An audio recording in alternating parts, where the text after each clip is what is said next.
Hello, I'm Sina Sajjadi. I am a PhD candidate here in the Network Inequality Group at the Complexity Science Hub. I'm also part of the Networks Department at the Central European University. What I work on is social networks. Networks are a way to encode our associations with different people. What I focus on is the concept of homophily, our preference to interact with people who are similar to ourselves in terms of gender, ethnicity, or other attributes. I work both on actual data sets to see whether I can find some patterns in the real-world data sets, but I also work with imaginary scenarios. So I think, what if this thing was changed in the people's minds? How would have that led to this situation? So overall, we'll be ready for unforeseen challenges in the future.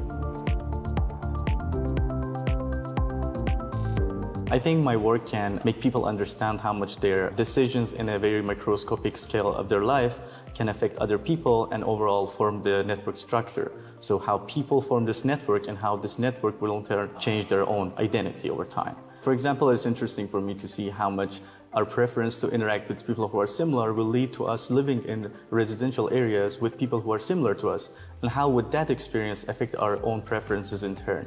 So this is a reproducing concept, something that starts with the individual but goes to the community level, to the structure level, and it also affects back the individual. I think we can help them through bringing perspectives from different disciplines. For example, in the case of COVID, you're a politician and you want to decide whether you have to quarantine, you have to stress on spending on vaccines, fostering communication between people. Coming from complex systems, you can see and you can find how much these different components, different aspects that you can spend time and money on affect each other. So you don't have to come up with a binary decision whether it's good to have a quarantine or whether it's bad. You can calculate the different effects of this decision over time, and that will help you in turn take a better decision.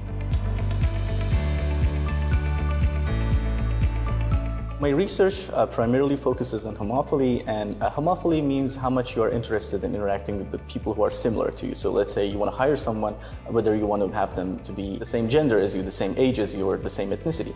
And this is not always intentional, sometimes it just happens because of this intrinsic feeling that we have.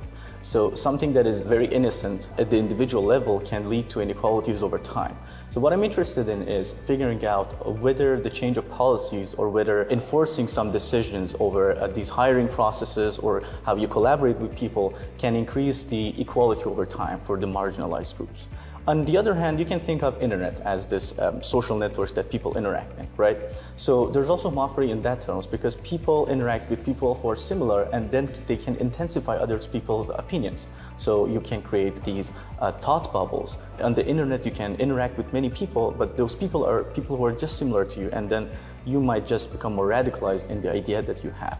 And that's why we can see these patterns of polarization in the whole system in a society. So it's very important for me to figure out these problems at the next level. It would be interesting to talk to the general public and also policymakers about how we can tackle these issues collectively.